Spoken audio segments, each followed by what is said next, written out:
అందరికీ నమస్కారం.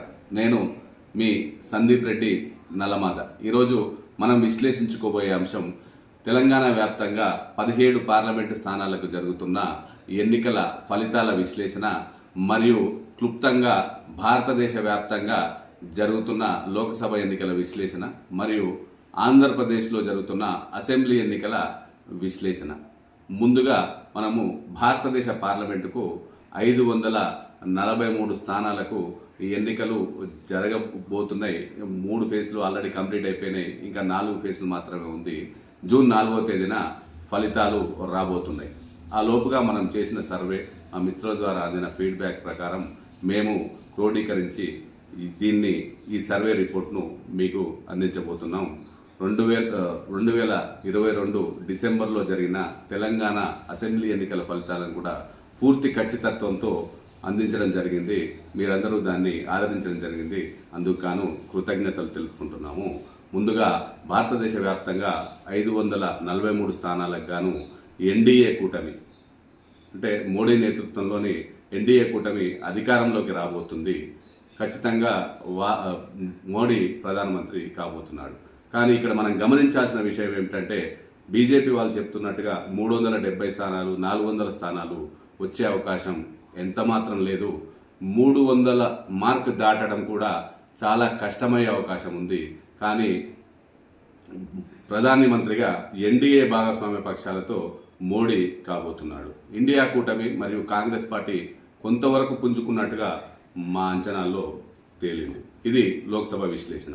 ఇక ఆంధ్రప్రదేశ్ విషయానికి వస్తే 175 స్థానాలు గల అసెంబ్లీలో అక్కడ 100 స్థానాలకు తగ్గకుండా ఎన్డీఏ కూటమి, అంటే టీడీపీ, జనసేన, బీజేపీ కూటమికి 100 స్థానాలు తగ్గకుండా వచ్చే అవకాశం ఉంది.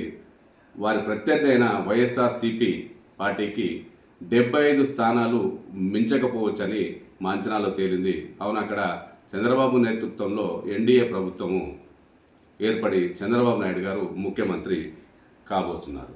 ఇక వివరంగా మనం తెలుసుకోవాల్సింది, మన తెలంగాణ రాష్ట్రంలోని 17 పార్లమెంటు స్థానాల్లో పార్టీల పరిస్థితి ఏ విధంగా ఉంది.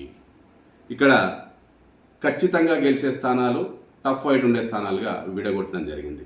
ముందుగా కాంగ్రెస్ పార్టీ ఖచ్చితంగా గెలిచే స్థానాలు 9, బీజేపీ ఖచ్చితంగా గెలిచే స్థానాలు 4, ఎంఐఎం ఖచ్చితంగా గెలిచే స్థానం 1, టఫ్ ఫైట్ ఉన్న స్థానాలు 3గా నేను విభజించడం జరిగింది. ముందు కాంగ్రెస్ పార్టీ ఖచ్చితంగా గెలిచే స్థానాలను మీకు వివరిస్తా.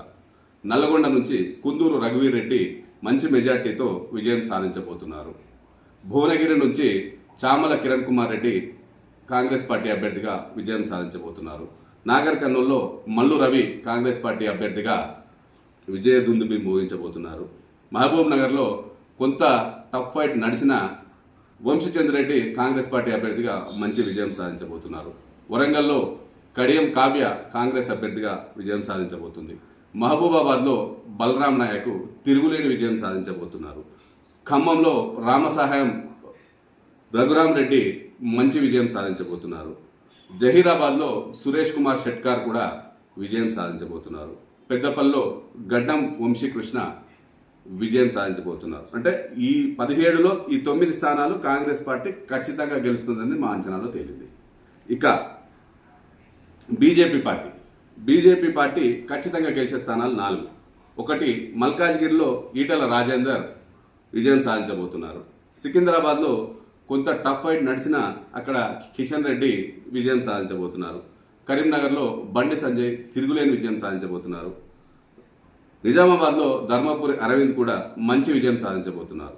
ఇక మనం మాట్లాడుకోవాల్సింది హైదరాబాద్లో ఎంఐఎం అభ్యర్థి అసదుద్దీన్ ఓవైసీ విజయం సాధించబోతున్నారు. కానీ 2019 ఎన్నికల్లో వచ్చిన మెజార్టీ 2,82,000, ఆ మెజార్టీని 1,00,000 వరకు తగ్గించే అవకాశాలు ఉన్నాయి. బీజేపీ పార్టీ నుంచి మాధవీలత కూడా గట్టిగానే ప్రయత్నం చేస్తున్నారు. కానీ గెలిచే స్థాయిలో అక్కడ ఓట్లు రాకపోవచ్చు. కాబట్టి అక్కడ ఎంఐఎం అభ్యర్థిగా అసదుద్దీన్ ఓవైసీ గెలిచే అవకాశం ఉంది. ఇక టఫ్ ఫైట్ 3 మాత్రమే టఫ్ ఫైట్ అనుకుంటున్నాం. 1 ఆదిలాబాద్లో తీవ్రమైన పోటీ ఉంది బీజేపీ మరియు కాంగ్రెస్ మధ్య. అక్కడ బీఆర్ఎస్ 3వ స్థానంలో ఉంది. ఇక ఆత్రం సుగుణ ఒక ఉపాధ్యాయురాలుగా, ఉద్యమ నాయకురాలుగా, కొంత ప్రజాసేవ చేసిన వ్యక్తిగా, మరియు కోడం నగేష్ మాజీ ఎంపీగా బీజేపీ నుంచి ఉన్నాడు. అక్కడ తీవ్రమైన పోటీ ఉంది. కానీ ఎడ్జ్లో అయినా కానీ కాంగ్రెస్ అభ్యర్థి ఆత్రం సుగుణ గెలిచే అవకాశాలు ఉన్నాయి. ఇక చేవెళ్లలో పోటీ చాలా తీవ్రంగా ఉంది. విశ్వేశ్వర్ రెడ్డి మరియు రంజిత్ రెడ్డి మధ్య, ఇద్దరు ఆర్థికంగా బలమైన వ్యక్తులు చేవెళ్ల కాన్స్టిట్యున్సీలో. కానీ ఇక్కడ మైనార్టీ ఓట్లు విపరీతమైన ప్రభావితం చూపించే అవకాశం ఉంది. ఆ మైనార్టీ ఓట్లు కాంగ్రెస్ వైపు పోలరైజ్ అయితే మాత్రం అక్కడ రంజిత్ రెడ్డి గెలిచే అవకాశాలు ఉన్నాయి. మైనార్టీ ఓట్లు చీలిపోయి కొన్ని బీఆర్ఎస్కు, కొన్ని వేరే పార్టీలకు వెళ్తే మాత్రం అక్కడ ఖచ్చితంగా విశ్వేశ్వరరెడ్డి గెలిచే అవకాశం ఉన్నాయి. ఆ ఒక్క సీటును మాత్రం మనము ఇప్పుడు ఖచ్చితంగా వీరే గెలుస్తారని చెప్పలేకపోతున్నాం.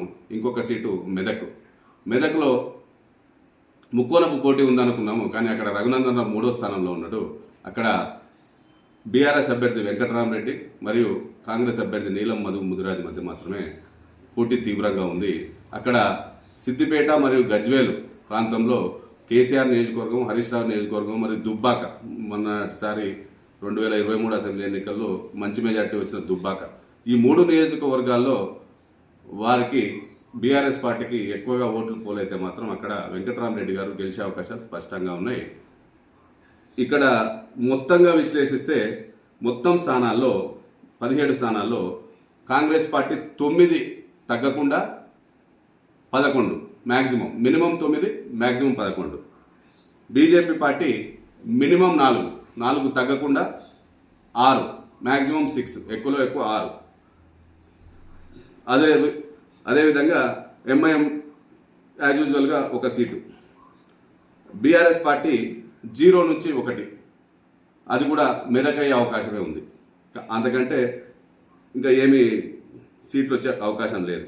కాబట్టి ఈ పార్లమెంట్ ఎన్నికల తర్వాత నేను విశ్లేషించబోయేది, బీఆర్ఎస్ పార్టీ చాలా కుదేలైపోయింది, చాలా వీక్ అయిపోయింది. ఇక్కడ బీఆర్ఎస్ స్థానంలో బీజేపీ పార్టీ ఎమర్జ్ అయ్యే అవకాశాలు ఖచ్చితంగా ఉన్నాయి.